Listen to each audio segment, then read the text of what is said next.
محترم و مکرم سامعین کرام، صورت البقرہ کی آیت نمبر 276 کے اندر اللہ تبارک و تعالی نے سود اور صدقے کی وضاحت کی ہے۔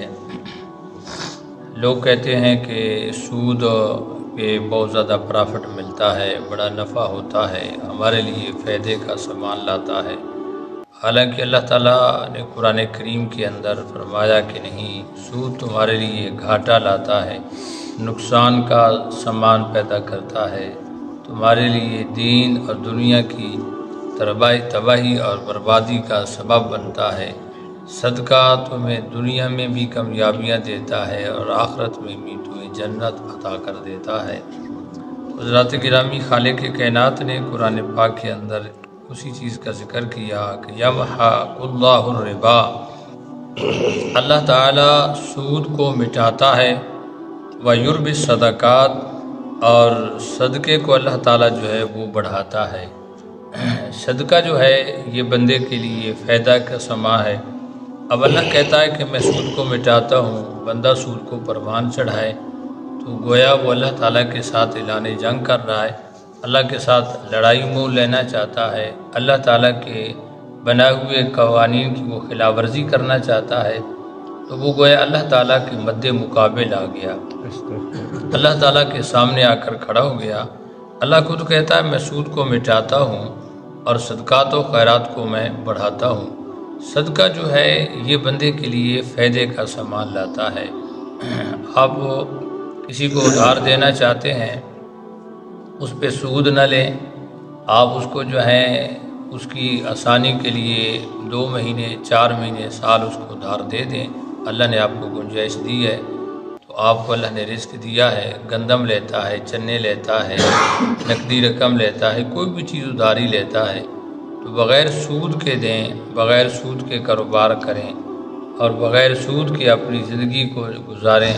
یہ آپ کے لیے فائدہ مند ہے، آپ کی اولاد کے لیے بھی یہ جو ہے خیرخواہی کا سامان لے آئے گا۔ کوئی بھی کچھ دنیا سے لے کر نہیں جاتا، خالی آیا اور انسان خالی دنیا سے چلا گیا ہے۔ انسان اپنے ساتھ یا نیکیاں لے کر جاتا ہے یا گناہوں کے انبار لے کر جاتا ہے، یہ انسان پہ ڈیپینڈ کرتا ہے۔ صدقہ جو ہے وہ فائدہ دیتا ہے، سود جو بندے کو نقصان دیتا ہے۔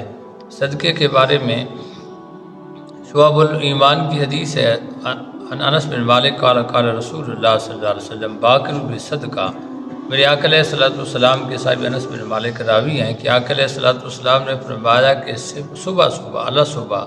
صبح سویرے صدقہ دیا کرو، فإن البلاء، کیوں؟ فرمایا کہ بلا جو ہے یہ صدقے سے کبھی بھی آگے قدم نہیں بڑھا سکتی، تو سویرے سویرے میرے آقا علیہ السلام نے صدقہ دینے کا حکم دیا تاکہ پورا دن آپ کا حفاظت کے ساتھ گزر جائے۔ ممکن ہو سکتا ہے میں اکثر اس انتظار کے اندر رہتا ہوں کہ صبح ناشتے کے بعد کوئی آئے، ہمارا دروازہ کھٹکھٹائے اور ہم اس کو جو ہے ایک پراٹھا تھوڑا سا سالن دے دیں۔ حضرات گرامی، جب ہماری پرانے بزرگ، ہماری مائیں بہنیں ایسا کیا کرتی تھیں کہ وہ ہر روز جو ہے آٹا دے دیا کرتی تھی اور روٹی پکا کر ایک باقاعدہ علیحدہ پکا کر وہ دیا کرتی تھی، اور روٹی کا صدقہ نکالنا۔ اور میں تو بلکہ مانگنے والوں کو کہتا ہوں کہ صبح آپ آیا کریں، ایک روٹی اور جتنا ہو سکے ہم آپ کو ضرور دیں گے۔ تو صبح کا صدقہ جو ہے یہ بندے کے لیے بڑے فائدے کا سامان دیتا ہے۔ اگر ہو سکے تو ایک باکس لے لیں، کسی بھی مسجد کا، کسی بھی مدارس کے بڑے باکس بنے ہوئے ہیں، بعض مدارس نے وہ گھروں کے اندر رکھے جاتے ہیں، آپ ہر روز صبح اس کے اندر 10 روپے 20 روپے گنجائش کے مطابق 5 روپے 100 روپے ڈال دیا کریں۔ مہینہ جب پورا ہو جائے اس کو نکالیں، اس مسجد کے اندر، اس مدرسے کے اندر جا کر دے دیں۔ ایک تو اس دینی ادارے کو فائدہ ہوگا، دوسرا جو ہے میرے آقا علیہ السلام کی حدیث پہ عمل ہو جائے گا، تیسرا آپ کے گھر کے اندر خیر اور برکتوں کا نزول ہوگا۔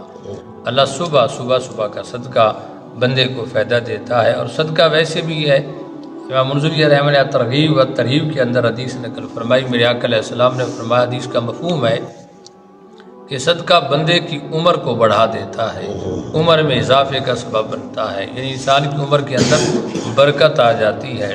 اور میرے آقا علیہ السلام نے فرمایا کہ صدقہ بندے کو انجام بد سے محفوظ کر لیتا ہے۔ اور میرے آقا علیہ الصلوۃ والسلام نے ایک حدیث کا مفہوم ہے، جسے تکبر کی بیماری لگ جائے، جسے غرور کی بیماری لگ جائے، جسے کہ اندر گھمنڈ آ جائے اور اس اپنی بیماری کا علاج کروانا چاہتا ہے تو وہ بھی صدقے سے ہوتا ہے۔ میرے آقا علیہ السلام نے فرمایا کہ یذہب اللہ بہل کبر والفقر، کہ اللہ تعالیٰ جو ہے اس صدقے اور خیرات جو بندہ کرتا ہے، صدقہ دیتا ہے، تو اللہ تعالیٰ اس کے صدقے سے، صدقہ دینے کی وجہ سے بندے کا فخر، تکبر، گھمنڈ اور غرور سے اللہ تعالیٰ بندے کو پاک کر دیتا ہے۔ یہ بہت بڑی بیماری ہے تکبر اور حسد، یہ دو چیزیں ہیں انسان کو جو سینک لگتی ہے اندر سے، لکڑی کو کھا جاتی ہے اور چند دنوں کے بعد وہ لکڑی گر جاتی ہے اور پتہ بھی نہیں چلتا۔ حسد جو ہے یہ بندے کو کسی کھاتے کا نہیں چھوڑتا۔ سرکار نے فرمایا بل حسد تاکل الحسنات کما یاکل النار الحطب، سرکار نے فرمایا کہ حسد نیکیوں کو یوں کھا جاتا ہے جس طرح لکڑی کو جو ہے، سوکھی لکڑی کو جو ہے وہ آگ کھا جاتی ہے۔ اسی طرح تکبر، گھمنڈ اور فخر بندے کو اپنی برادری پہ، اپنی قوم پہ، اپنے علم پہ، اپنی دولت پہ، اپنے اقتدار پہ، اپنے روپے پیسے پہ یہ نہیں کرنا چاہیے۔ کیوں؟ اس لیے کہ فخر اور گھمنڈ کس نے کیا تھا؟ شیطان نے کیا تھا۔ تھوڑا علم نہیں تھا، بڑا علم تھا اس کے پاس، اور اتنا علم تھا کہ عبادات اتنی تھیں کہ وہ فرشتوں کا، نورانی فرشتوں کا سردار بن گیا، اتنی اس کے پاس عبادتیں اور ریاستیں تھیں۔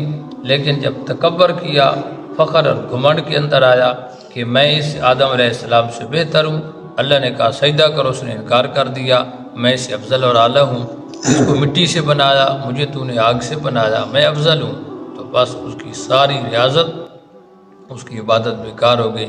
حضرات گرامی، تکبر سے بھی بچائیں، حسد سے بھی اپنے آپ کو بچائیں، سود سے بھی اپنے آپ کو بچائیں، جتنا ہو سکے صدقات و خیرات کیا کریں۔ اس سے رزق میں بھی اضافہ ہوتا ہے، اس سے بچے کے گھر کے اندر بھی خیرخوائی آتی ہے اور معاشرے کے اندر بھی آسانیاں پیدا ہوتی ہیں جو لوگ صدقات و خیرات کرتے ہیں۔ اللہ کریم مجھ کو اور آپ کو عمل کی توفیق